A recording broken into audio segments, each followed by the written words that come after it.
안녕하십니까. 2020년 3월 11일 오전 방송 시작하도록 하겠습니다. 미국 증시 많이 올랐습니다. 5% 가까이 올랐고요.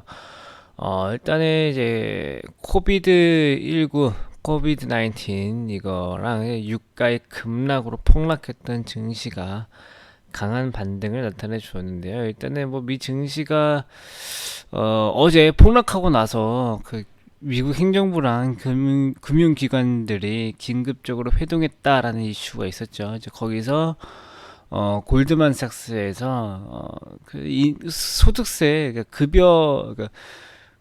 저희가 월급 받으면은 월급 받는 거에 그 세금 빠져나가잖아요. 이제 그거를 조금 감세를 해주자. 지난 2011년에 그거 조금 깎아줬더니 효과 괜찮았더라.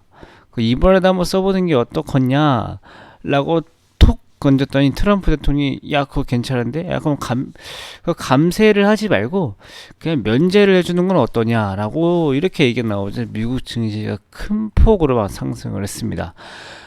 일단은 뭐 이제 그 뉴스가 애초에 없었던 건 아니라서 처음에 상승으로 시작을 했는데 중간에 이제 민주당에서 이 카드를 승인을 해줄지 확실하지는 않다라는 뉴스가 나오니까 미 증시가 갑자기 막 빠졌거든요.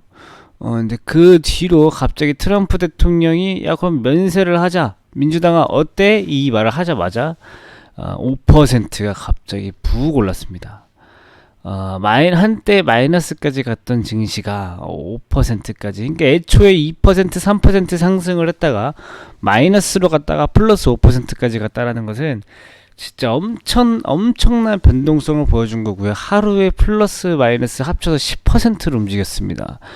그러니까 엄청나게 큰 움직임이었기 때문에 사실 저희는 미국 시장을 종가로 보기 때문에 5% 올랐네라고 했지 실제로 미 증시에 투자했던 사람들은 엄청 어려웠을 거예요. 이제 시장 중간에 손절치하고 막 손절치자마자 반등 나오고 막 그랬을 겁니다. 엄청 어려웠을 거고 어찌됐든 지금 상황이 뭐냐?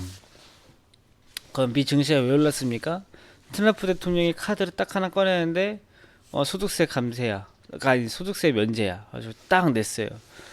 이제 이거를 이제 민주당에서 이 카드에 이제 콜을 할 거냐, 다이를 할 거냐 이 차이인데 만약에 트럼프 대통령의 이 소득세 감면 이 카드를 오케이 감면 면제하자라고 딱 얘기를 했을 때 트럼프 대통령의 정책이잖아요. 트럼프 대통령의 정책이기 때문에 트럼프 대통령의 지지율을 올리는데 한껏 도움을 주는 왜냐면은 우리나라 국민들도 마찬가지지만 미국 국민들도 마찬가지입니다. 이걸 트럼프 대통령이 해줬다고 생각을 하지 트럼프 대통령이 제안해서 민주당이 트럼프 대통령이 기획하고 민주당이 승인해서 된 거야라고 생각하는 사람 없어요. 그냥 트럼프가 한 거를 오듯이 반대로 우리나라에서 문재인 대통령이 이 카드를 딱 꺼내고 미래통합당에서 승인을 한다고 해서 이게 미래통합당이 한 일이 됩니까? 아닙니다. 문재인 대통령이 한 일이 됩니다. 마찬가지예요. 그러니까 문재인 대통령 지지율이 올라갈 수 있는 정책. 그러니까 이 미국의 상황을 보면은 트럼프 대통령이 지지율을 올릴 수 있는 정책이 되고요. 만약에 반대를 하게 될 경우에는 누구를 욕합니까? 우리나라 같은 경우 미래통합당을 욕하겠죠. 당연히. 미국도 마찬가지입니다. 민주당을 욕합니다. 왜냐면은 기껏 대통령이 이걸로 제안을 했는데 거의 의회에서 거부를 했기 때문에 거부한 사람은 욕을 하게 돼 있어요. 그러니까 지금 미국의 민주당이 양쪽에 딜레마에 빠진 거죠. 그러면은 이 민주당에서 이 카드를 어떻게 할지 면제까지는 조금 힘들고 조금 때릴까? 오히려 애매하게 건드렸다가 쌍으로 더 욕먹는 상황이 될 수 있기 때문에 과연 어떻게 할지 좀 지켜봐야 될 것 같습니다. 그 다음에 이제 우리 증시에 대한 얘기인데 일단은 좋은 소식이 많습니다. 첫 번째 환율 하락했고요. 두 번째 미국의 소득세 감면 면제 있고요. 세 번째 오펙 뉴스가 있습니다. 일단 처음으로 일단 어제 우리 증시가 상승을 했죠. 왜 상승을 했냐? 미국 연준의 RP 확대, 금융 지원, 그 다음에 소득세 감면 정도 이야기가 나오면서 상승을 했습니다. 근데 이번에 RP 공급 확대 여전히 유지가 됐고요. 미 행정부에서 나온 경제정책 소득세 감면이 아니고 소득세 면제를 나왔기 때문에 어제 기대 이상의 정책이 나왔기 때문에 오늘 추가적으로 상승할 수 있을 것으로 전망을 합니다. 미 증시가 7% 빠지고 5% 올라왔죠. 우리 증시는 4% 빠지고 0.5% 올라왔습니다. 따라서 오늘과 내일 중에 우리 증시도 2에서 3% 이상의 상승이 가능할 것으로 좀 전망을 하고 있는데, 일단은 가장 눈에 띄는 흐름들이 몇 개가 있습니다. 일단 2월 21일 이후로 달러 인덱스가 99 하던 게 95 수준까지 막 내려왔거든요. 급하게 5% 빠졌죠. 근데 어제 하루 만에 1.5%가 반등을 했습니다. 그 말은 무엇이냐? 달러 가치 올라가면은 우리나라 안 좋은 거 아니에요? 환율 올라갈 거 아니에요? 이렇게 생각하시는 분들 맞죠? 맞아요. 환율 올라갑니다. 근데 우리 환율 8원이나 떨어졌어요. 왜 떨어졌을까요? 모릅니다. 갑자기 원화 가치가 막 절상이 됐어요. 달러 가치가 절상이 되는 상황에서 갑자기 원화의 가치가 절상이 된다.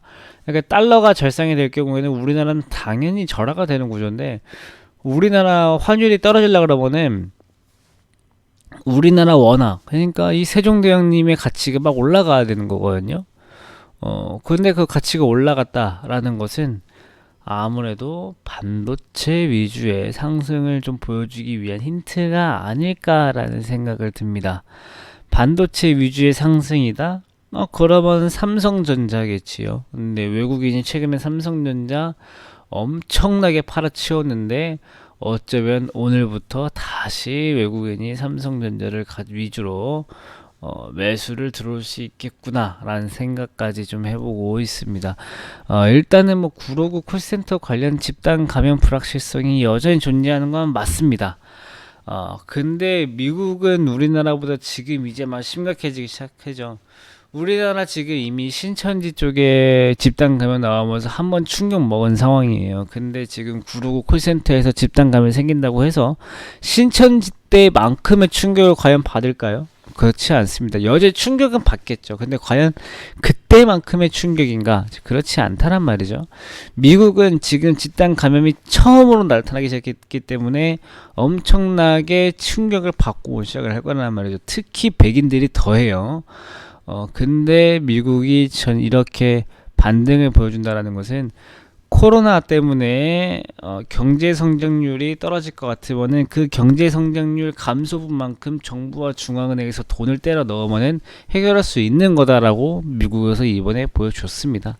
그렇기 때문에 실제로 우리 사회, 그러니까 아침 저희 출퇴근길 그다음에 저희가 뭐 일상생활하는 거, 주말에 가족들과 피크닉 가시는 거, 애인분들과 데이트하는 거, 이런 거 모두가 걱정은 되는 건 맞습니다. 대신에 최소한 주식시장에서는 그게 크게 걱정하실 사항은 아니라는 거, 이 정도만 좀 말씀을 드리도록 하겠습니다. 그럼 오늘 아침 방송 마감하도록 하고, 저는 이제 내일이 아니죠, 이따 오후에 다시 뵙도록 하겠습니다. 감사합니다.